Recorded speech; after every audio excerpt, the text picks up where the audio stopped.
implementing new security policies can be tricky. Yes. ChatGPT is a great example. So Yeah. how does your team manage to handle change management when it comes to new policies or new ideas or new rules and regulations, keeping that business continuity going? How are you structured from a change management piece to keep that business continuity? I think I got 3 questions in there. I'll do all 3, but I'll separate.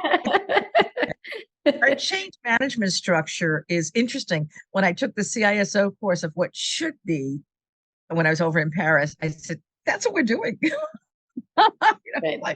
Good to it was hear. really nice in all these countries. And I'm saying, that is exactly what we do. We meet every Monday. Mm-hmm.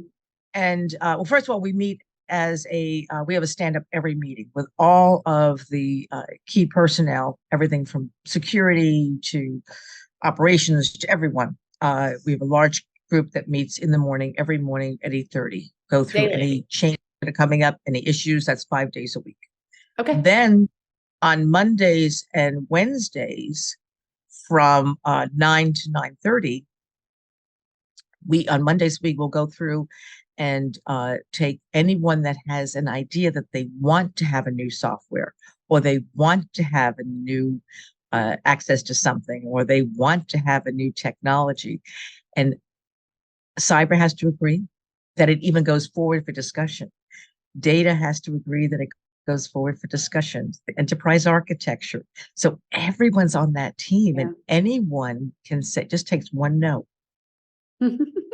So this is a very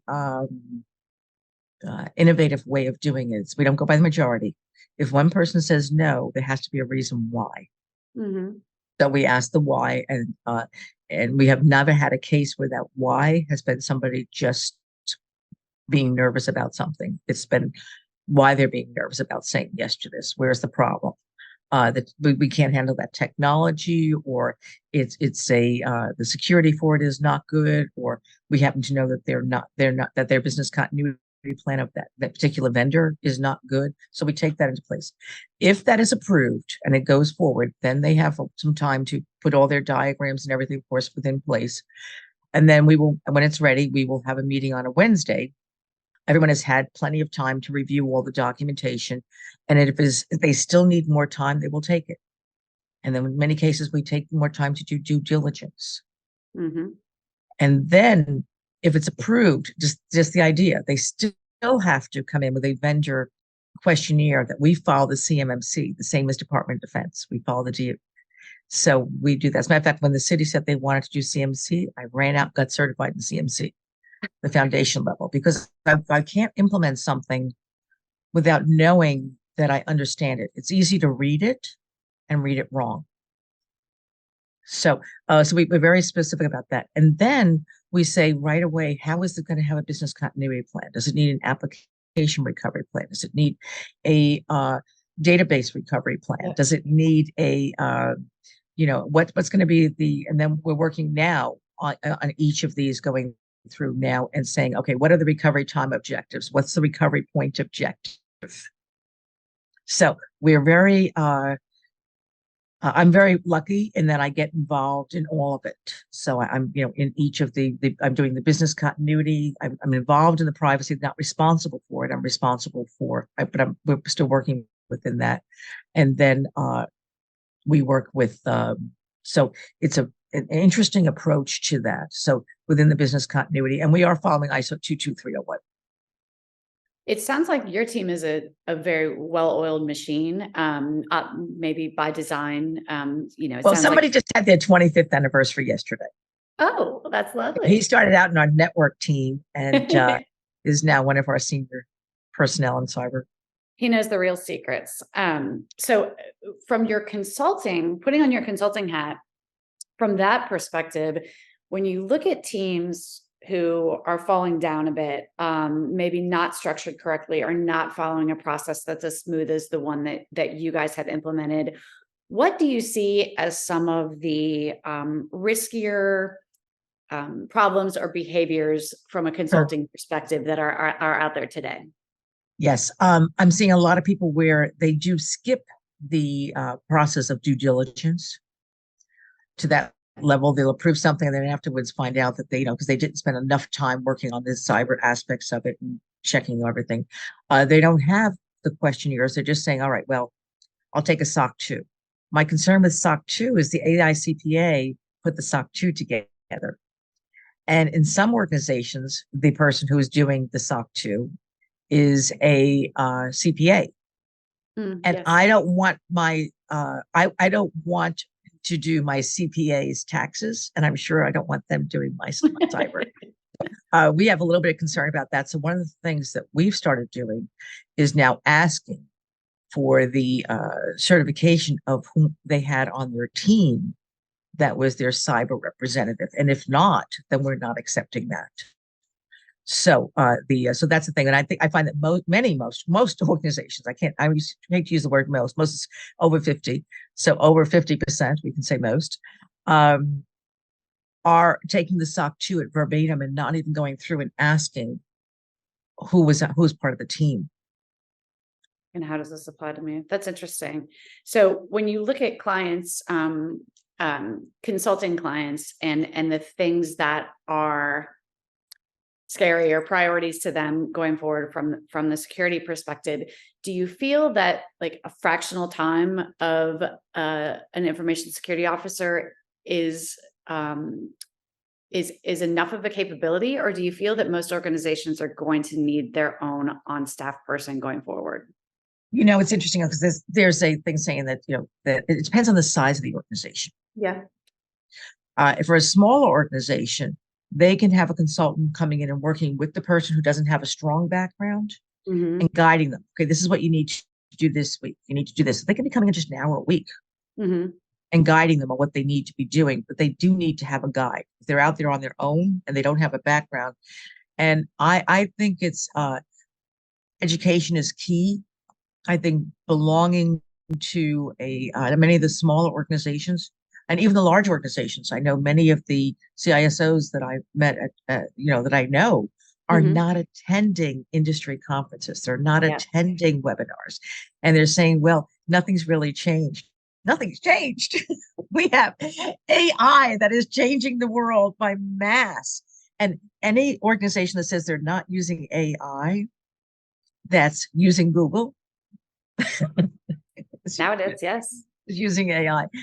And it's very hard. It's kind of like saying, I don't use technology. Today that's not going to be common.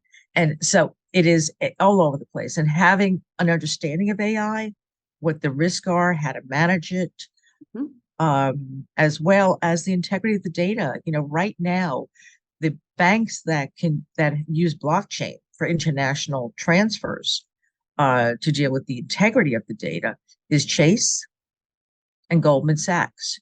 HBSC uses it for commercial, but they're not using it for international transactions. That's it. Those are the only banks that are using blockchain. And what's interesting is a lot of the cybersecurity conferences now are including blockchain. Yes. Because it's dealing with the integrity of the data. And it's that's why many banks will go through Chase or go through Goldman Sachs to do their. Ultimately. Do you feel confident that blockchain is the next best thing for banking technology? I think it's critical for banking technology. I wouldn't say it's the next best thing. I think it's a component that is certainly important for the integrity of the data, but it certainly doesn't help with the confidentiality or the compliance. Why do you think that more? Well, the risk. Why do you think that more, I'll use the word regional, but it's probably incorrect, smaller, not Chase-sized banks haven't adopted the technology? What's the... It's very complicated. Just no one understands it. I have a very good friend that has her PhD in it. And, I said, I did it recently. She also came to the conference in Paris. And I said, she lives in Portugal. So we have, we're all from conferences, we become very close. And, I always kid her. I said, for someone who's got this brain, you come across so normal, when I know what's going on for this blockchain, it's just very, she actually was one of the people that developed the new card that they're considering using in Europe for privacy, which is going to have all employees, all European citizens' personal data. It's going to have their payroll, so people can verify their payroll. It's going to have their checking information, their passport information. Everything's going to be on one little card.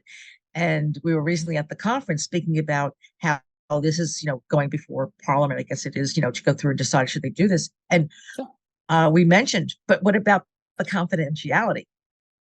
The integrity may be there, but the confidentiality of it, the governance of it, because just because there happens to be a government in place now that says, okay, we'll abide by that.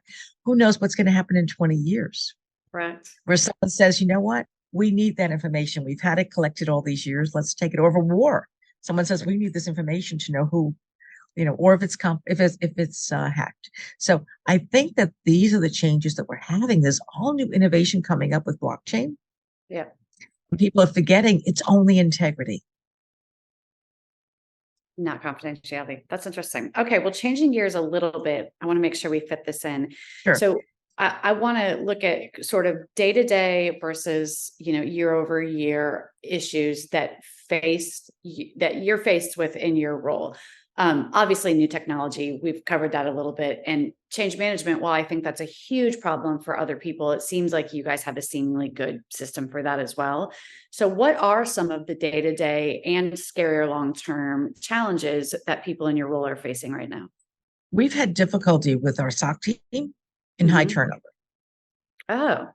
And part of that is it's more of an entry level, position, more junior position. We're not, coming in, some of the people that are coming in, and some have,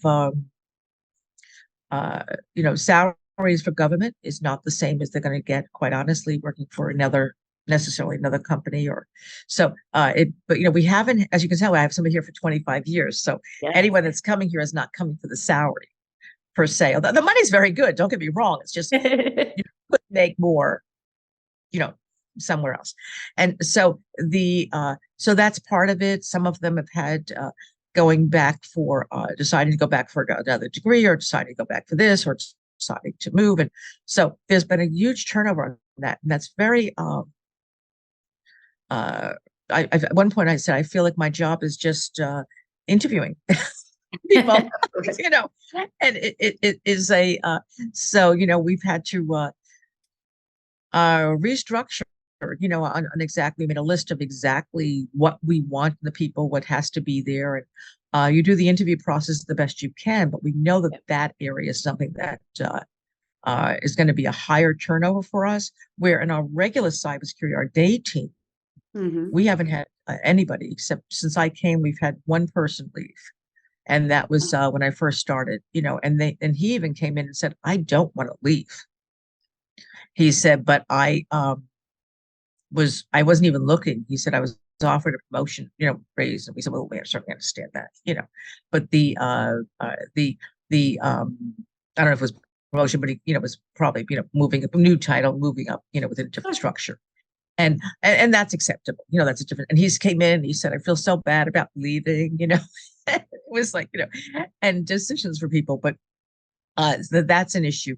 I think also there's constantly new threats. I mean, look what happened to Dallas. Sure. Dallas, they took over, they ransomed the fire trucks. They ransomed the ambulances, and they were sending the fire trucks to houses that were not on fire. They were sending the ambulances to places that were not hospitals. They were rerouted. They're sending them to the wrong homes, and there was no one there that was ill. So with that elaborating, we certainly know what the results of that was. And so these are, and they have quite a lot of IT people. I think they have over 100 IT people, if not much more. I just know, and they recently put out a very large after action report, which is available for the public, by the way. And it was very open and transparent. Cities have to be very transparent. So very transparent. I highly recommend reading it. And it's,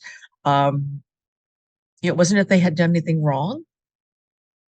It's just that something wasn't done um, good enough. There's Have to new go. ways of coming up all the time, and it's constantly it's kind of like having a 2-year-old. Every time you turn around, they come up with something you never heard of.